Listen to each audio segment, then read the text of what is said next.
Chapter 20 of the fifth battle. Nirnaeth, Arnoediad.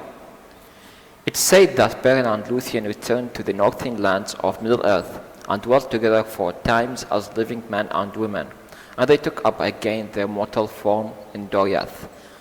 Those that saw them were both glad and fearful, and Luthien went to Menegroth and healed the winter of Thingol with the touch of her hand, but Meliant looked in her eyes and read the doom that was written there, and turned away, for she knew that the parting beyond the end of the road had come between them, and no grief of loss has been heavier than the grief of Melian the Maya in that hour. Then Beren and Luthien went forth alone, fearing neither thirst nor hunger, and they passed beyond the river Gilion into Osiriant, and dwelt there in Tol Galan, the Green Isle, in the midst of Adorant, until the tidings of them ceased. The elder afterwards called the country Dorfern Egoinar, the land of the dead that live. And there was born j.r.r, the beautiful, who was after known as j.r.r, which is Thingol's heir. No mortal man spoke ever again with Beren son of Barer, and none saw Beren or Luthien leave the world, or marked where at last their bodies lie. In those days, Maedhros, son of Fëanor, lifted up his heart, perceiving that Morgoth was not unassailable. For the deeds of Beren and Luthien were sung in many songs throughout Beleriand, yet Morgoth will destroy them all, one by one, if they could not again unite and make a new league and common council. And he began those councils for the rising of the fortunes of the Eldar that are called the Union of Maedhros. Yet the oath of Fëanor and the evils did that it had brought did the injury to the design of Maedhros, and he had less light than should have been. Odorith would not march forth at the word of any son of Fëanor because of the deeds of Celegorm and Corofin, and the elves of the Nargothrond trusted still to defend their hidden stronghold by secrecy and stealth. Thence came only a small company following Gwyndor, son of Goelin, a very valiant prince, and against the will of Odorith he went to the northern war, because he grieved for the loss of Gelmer, his brother, in the dagger Bargolak. They took the badge of the house of Fingolfin and marched beneath the banner of Fingon, and they came never back, save one. From Doriath came little help, for Maedhros and his brothers, being constrained by their oath, had before sent to Thingol, and remained him with haughty words of their claim. Haughty means arrogantly superior and disdainful. Summoning him to yield the Silmaril or become their enemy. Melian counseled him to surrender it, but the words of the sons of Fëanor were proud and threatening, and Thingol was filled with anger, thinking of the anguish of Luthien and the blood of Beren whereby the jewel had been won. Despite the malice of Celegorm and Corofin, and every day that he looked upon the Silmaril, the more he desired to keep it forever, for such was its power. Therefore he sent back the messengers with scornful words. Scornful means expressing contempt and derision. Maedhros made no answer, for he had not now begun to devise the league and the union of the elves, but Celegorm and Corofin vowed openly to slay Thingol and destroy his people if they came victorious from war, and the jewel were not surrendered of free will. Then Thingol fortified the marches of his realm, and went not to war, nor any out of Doriath, save Mablung and Belag, who were unwilling to have no part in those great deeds. To them Thingol gave leave to go, so long as they served not the sons of Fëanor, and they joined themselves to the host of Fingon. But Maedhros had the help of the Naugrim, both in armed force and in a great store of weapons, and the smithies of Novgorod and Belegost were busy in those days, and he gathered together again all his brothers and all the people who will follow them, and the men of Bor and Orthanc were marshalled. Marshalled means arranged or assembled, and trained for war, and they summoned yet more of their kinsfolk out of the east. Moreover, in the west Fingon, ever the friend of Maedhros, took counsel with Hemering, and the Helthlam, the Noldor, and the men of the house of Hyder, prepared for war. In the forest of Brithol Helmer, lord of the people of the Haleth, gathered his men, and they whetted their axes. Whetted means sharpen. Whetted means sharpen their axes. But Halmer died ere the war came, and Haldr his son ruled the people, and to Gondolin also the tidings came to Torgon the hidden kingdom.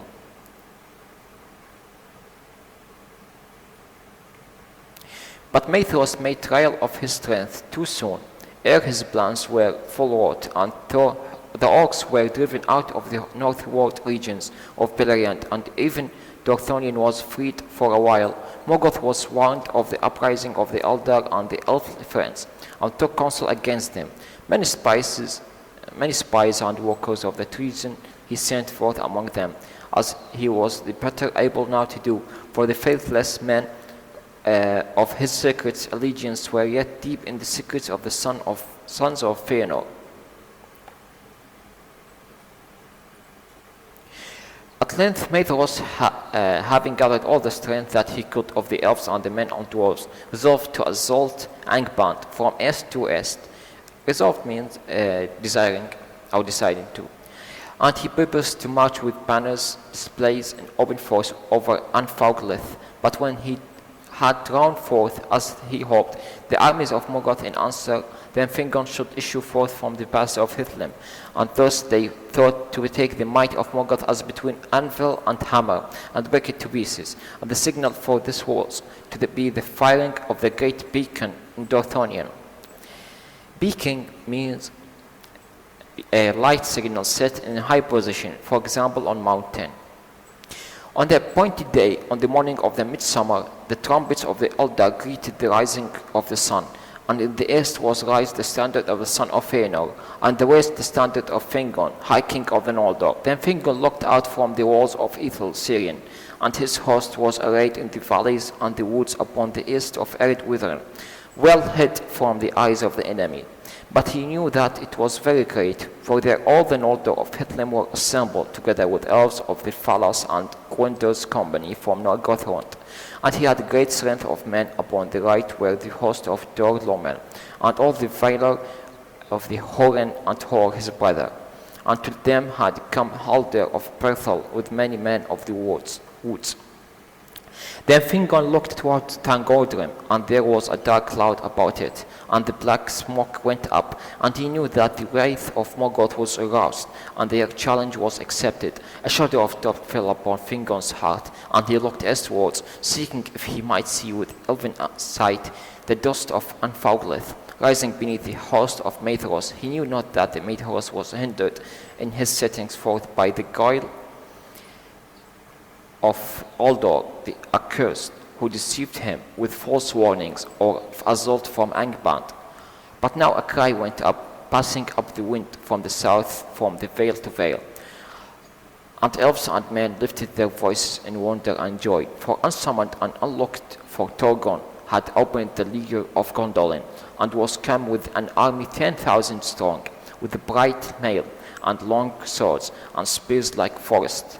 Then when Fingon heard afar the great trumpet of Torgend, his brother, the shadow passed, and his heart was uplifted, and he shouted aloud, Otulin ora, ai alderie, ar atantare, Otulian ore, the day has come.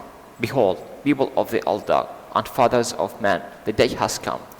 And all those who heard this great voice echo in the hills answered, crying, Ota Elome, the night is passing. Now Morgoth, who knew much of what was done and designed by his enemies, closed his hour, and trusting in his treacherous servants to hold back Maedhros and prevent the union of his foes, he sent forth seeming great and yet but part of all that he had made ready toward Hithlum, and they were clad in the dun raiment and showed no naked steel. Dun means dull grayish-brown color, and showed no naked steel, and thus were already far over the sands of Anfauglith before their approach was seen. Show no naked steel means they hiding their weapons. Then the hearts of the Noldor grew hot, and their captains wished to assail their foes upon the plain. But Hurin spoke against it, and bade them beware of the guile of Morgoth, whose strength was always greater than it seemed, and his purpose other than he revealed. Though the signal of the approach of Maedhros came not, and the host grew impatient, Hurin urged them still to await it, and to let the orcs break themselves in assault upon the halls. But the captain of Morgoth in the west had been commanded to draw out Fingon swiftly from his halls, whatever means he could. He marched on therefore until the front of his battle was drawn up before the stream of Sirion. From that the walls of the fortress of Ethel Sirion to be inflowing of river at the fen of Serich, and the outpost of Fingon could see the eyes of their enemies, but there was no answer to his challenge. Fen means swamp. Fen means swamp. But there was no answer to his challenge, and the taunt of the orcs faltered as they looked upon the silent walls and the hidden threats. Taunt means challenge or provoke. And the hidden threats of the walls, as they looked upon the silent walls and the hidden threats of the halls. Then Captain of Morgoth sent out riders with tokens of parley. Parley means conversation. They sent riders with tokens of parley, and they rode up before the outworks. Outworks means fortification, or related to the fortress of the Barad Ithil. With them they brought Gelmir, son of Golan, the lord of the Nargothrond, whom they had captured in the Bargolach, and they had blinded him. Then the heralds of Angband showed him forth, crying, "We have many more such at home, but you must make haste if you would find them, for we shall deal with them all when we return, even so." And they hewed off Gelmir's hand and feet and his head last, within sight of the elves, and left him. By ill chance at the place in the outworks stood Gwender of Nargothrond, the brother of Gelmir. Now this wraith was kindled to madness, and he leapt forth on horseback, and many riders with him. And they pursued the heralds and slew them, and drove on deep into the main host. And seeing this, that the host of the Noldor was set on fire. And Fingon brought on his white helm and sounded his trumpets, and all the host of Hitlim leaped forth from the halls in sudden onslaught. The light of the trunk of the swords of the Noldor was like in fire in a field of reeds. Reeds mean tall, slender plant. And so fell and swift was their onset that almost the design of Morgoth went astray. Astray means away from correct or desired. Before the army that he sent westward could be strengthened, it was swept away, and the banners of Fingon passed over Anfauglith and were raised before the walls of Angband. Ever in the front of the battle went Gwender and the elves of Nargothrond, and even now they would not be restrained. And they burst through the gate and slew the guards upon the very stairs of Angband, and Morgoth trembled upon his deep throne, hearing them beat up upon his doors. But they were trapped there, and all were slain, save Gwender only, whom they took alive. For Fingon could not come to their aid. By many secret doors in Tangondre, Morgoth had let issues forth his main host, and that he had waiting, and Fingon was beaten back with great loss from the walls.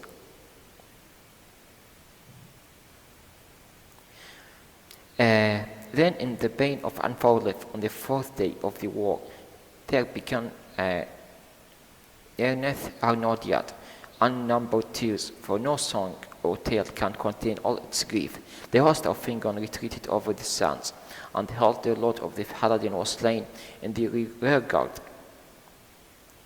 With him fell most of the men of Berthel, and came never back to their woods. But on the 5th day, as night fell, and they were still far from Ered, whither the orcs surrounded the host of Hithlum, and they fought until they pressed ever closer. In the morning came hope, when the horns of Turgon were heard, and he marched upon with his main host of Gondolin, for they had been stationed southward guarding the pass of Sirion, and Turgon restrained most of his people from the rash onslaught. Now he hastened to the aid of his brother, and the Gondolin was strong and clad in mail, and their ranks shone like a river of steel in the sun. Now the phalanx means of the battalion of the guard of the king broke through the ranks of the orcs, and Turgon hurried his way to the side of his brother, and stood that the meeting of Turgon with Húrin, who stood beside Fingon, was glad in the midst of battle. Then hope was renewed in the hearts of the elves, and in that very time, at the third hour of morning, the trumpets of Maedhros were heard at last coming up from the east, and the banners of the sons of Valinor assailed the enemy in rear. Some have said that even then the Eldar might have won that day, that had all their host proved faithful, for the orcs wavered. Wavered means scattered or hesitate.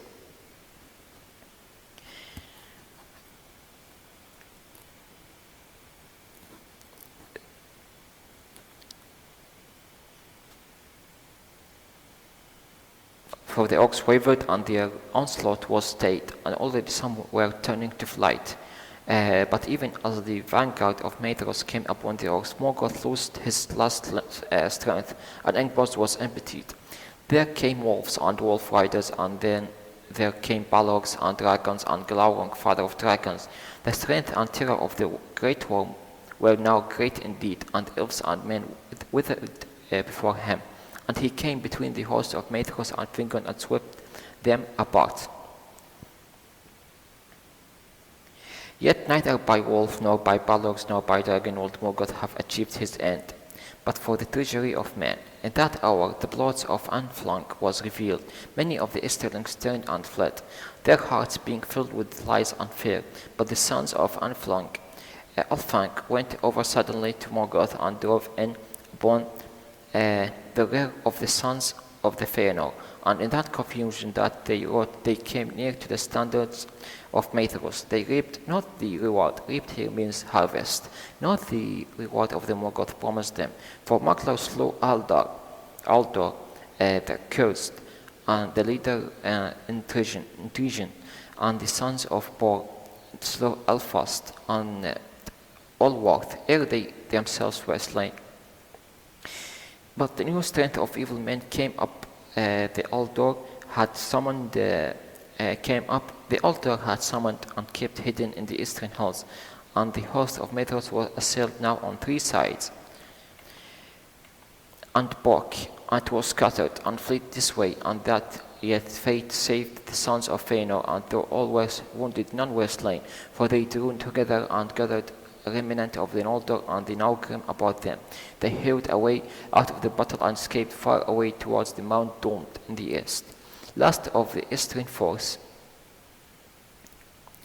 to stand firm were the Naugrim, withstood the fire more hardly than other elves or men, and it was their custom moreover to wear great masks in the battle, hideous to look upon.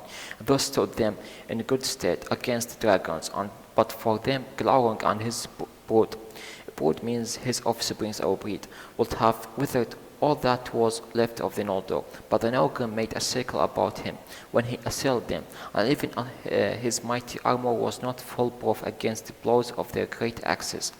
When in his rage Glaurung turned and struck down Azagal, lord of Belegost, and crawled over him with his last stroke. Azagal drove a knife into his belly, and so wounded him that he fled the field. And the beast of the Angband in dismay followed after him. Then the dwarfs raised up the body of Azagal and bore it away, and with the slow steps they walked behind, singing a dirge in deep voices. Dirge means lament for the dead. In a deep voice, as it were a funeral pomp in their country. Pomp means ceremony.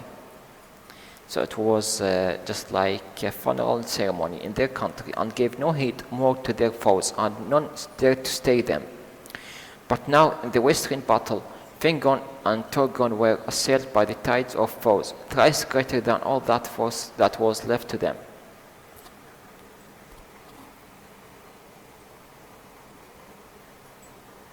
Gothmog, Lord of Balrog's High Captain of Angband, was come, and he drove a dark witch between the elven hosts, surrounded the king Fingon, and thrusting Turgon and Húrin aside towards the fen of Sirish. Then he turned up upon Fingon.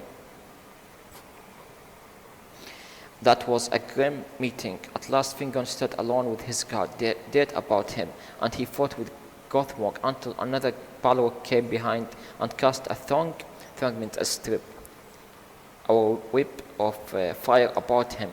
Then Gothmog hewed him with his black axe, and a white flame sprang up from the helm of Fingon, as it was cloven.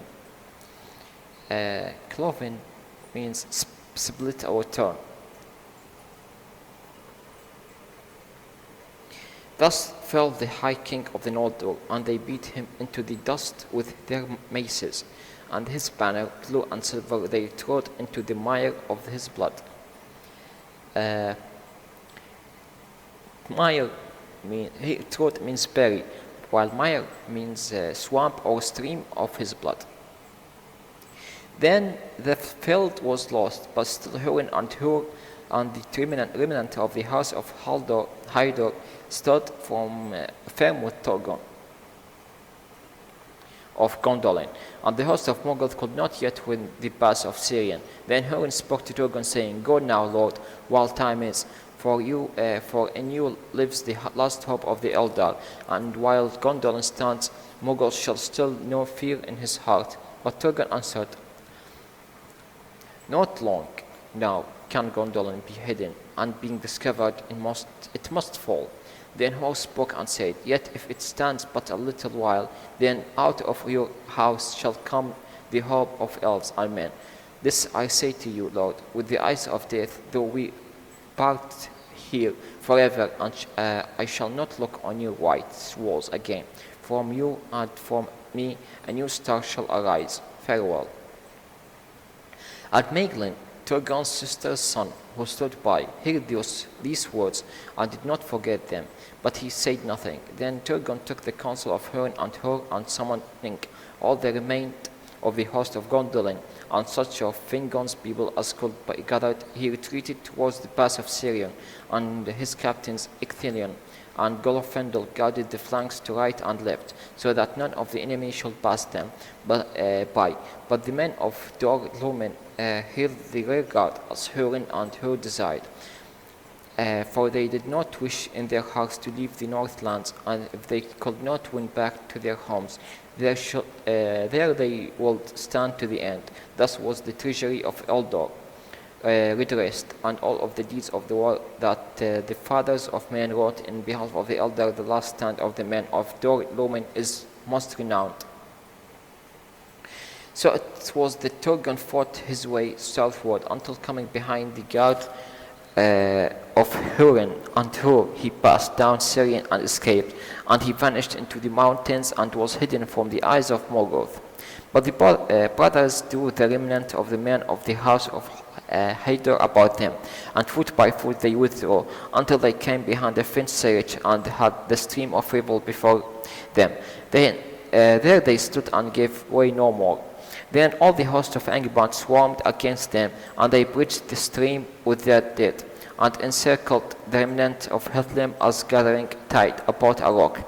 There as the sun wested on the 6th day, and the shadow of Eadwithin grew dark, Hur fell pierced with a venomed arrow in his eye, and all the valiant of the men of Hador were slain about him in a heap. And the orcs hewed their heads and piled them as a mound of gold in the sunset. Last of the Húrin stood alone. Then he cast aside his shield and wielded an axe two-handed, and it sank that the axe smoked in the black blood of the true god of Gothmog until it withered. And each time that he slew Húrin cried, Uri and Tuluvala, they shall come again. 70 times he uttered that cry. But they took him at last alive by the command of Morgoth. For the orcs grappled him with their hands, which clung to him still, though he held off their arms. Clang means hold. And ever their numbers were renewed, until at last he fell buried beneath them. Then Gothmog bound him and dragged him to Angband with mockery. Thus ended Nirnaeth Arnoediad, as the sun went down beyond the sea. Night fell in Hitlim, and there came a great storm of the wind out of the west. Great was the triumph of Morgoth, and his design was accomplished in a manner after his own heart. For men took the lives of men, and betrayed the Eldar, and fear and hatred was aroused among those that should have been united against them. From that day, the hearts of elves were estranged from men, save only those of the three houses of Eden. The realm of Fingon was no more, and the sons of Fëanor wandered as leaves beyond the winds. Their arms were scattered, and their legs broken, and they took to a wild and want life beneath the feet of arid Lindon, mingling with the green elves of Osiriant, bereft of their power. Bereft means deprived of their power and glory of old. In Berethel, some few of the Haladin yet dwelt in the protection of their roots, and the Halhander, son of Haldr, was their lord. But to Hitlim came back never one of Fingon's host, nor any of the men of Haldr's house, nor any tidings of the battle and the fate of their lords. But Morgoth sent thither the Easterling that had served him, denying them the rich lands of Beleriand which they coveting meaning to have or like. And he shut them in Hitlim and forbade means prevent them or refuse them to leave it. Such was the reward he gave them for their treasury to Maedhros, to plunder and harass. Plunder means despoiling and looting by force. And harass means molesting the old and the women and the children of Hador's people. The remnant of the elder of Hitlim were taken into the mines of the north and labored there as thralls, save some that eluded him and escaped into the wilds and the mountains. Eluded means prevent them or escape.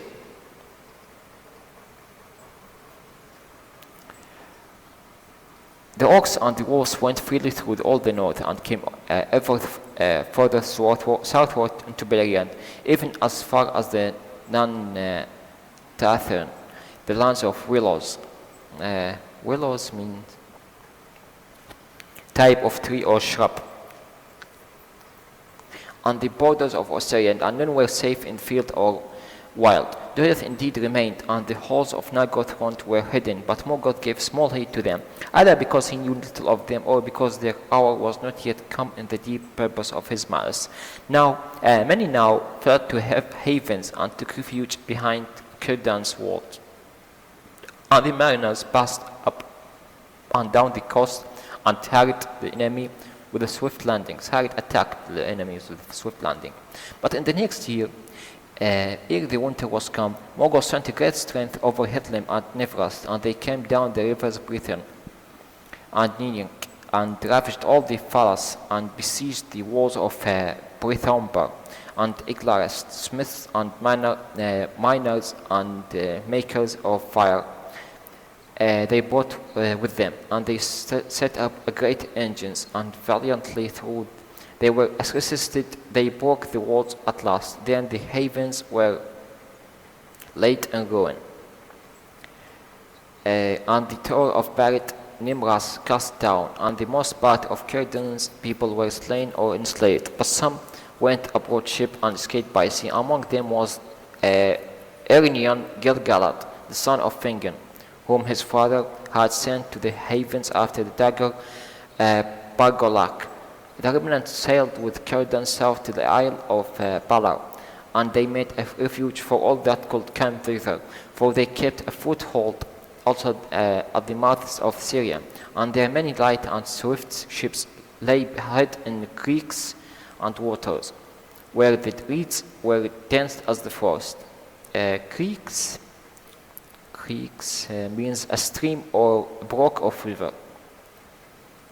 And when Turgon heard of this, he sent again his messengers to Syrian mouths, and besought the height of Círdan the shipwright. At the bidding of Turgon, Círdan built 7 swift ships, and they sailed out into the west. But no tidings of them came ever back to Balar, save of one, and the last. The mariners of that ship toiled and tired along in the sea, and returning at last in despair, they found it in a great storm. Found it means sank in a great storm within sight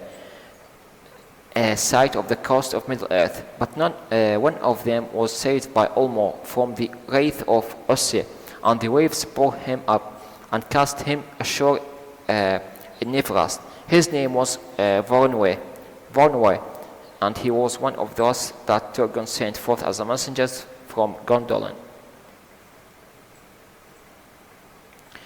Now the thought of Morgoth went ever upon Turgon, for Turgon had escaped him of all his foes, that one whom he most desired to take out to destroy, and that thought troubled him and marred his victory. For Turgon of the mighty house of Fingon was now by the right king of all that Mordor. And Morgoth feared and hated the house of Fingon, because they had the friendship of Olmo his foe, and because of the wounds that Fingon gave him with his sword. And most of all his kin Morgoth feared Turgon, for of old in Valinor his eye had lighted upon him, and whenever he drew near, a shadow had fallen on his spirit, foreboding that in some time that yet lay hidden from Turgon, ruin should come to him. Therefore Húin was brought before Morgoth, for Morgoth knew that he had the friendship of the king of Gondolin, but Húin defied him. Defied him means resist and refuse to obey, and mocked him. Then Morgoth cursed Húin and Morwen and their offsprings, and set a doom upon them of darkness and sorrow. And taking Húin from prison, he set him in a chair of stone upon a high place of Thorngoldrim. There he was bound by the power of Morgoth, and Morgoth standing beside him cursed him again. And he said, Sit now there, and look out upon the lands where evil and despair shall come upon those who thou lovest. Thou hast dared to mock me, and to question the power of Morgoth, Melkor, master of the fates of Arda. Therefore with my eyes thou shalt see, and with my ears thou shalt hear, and never shalt thou move from this place until all is fulfilled unto its bitter end. And even so it came to pass, but it's not said that Húin asked ever of Morgoth either mercy or death, for himself or for any of his kin. By the command of Morgoth, the orcs with great labor gathered all the bodies of those who had fallen in the great battle, and their harness and weapons, and harness here means their mail or armors, and piled them in a great mound in the midst of Anfauglith, and it was like hell that could be seen from afar. Haughty and Dengen, the elves named it the Hall of Slain, and Haughty and Nirnaeth, the Halls of Tears. But grass came there and grew again long and green upon that hill, alone in the desert that Morgoth made, and no creature of Morgoth trod thereafter upon the earth, beneath which the swords of the Eldar and the Eden crumbled into rust. And this is the end of the chapter.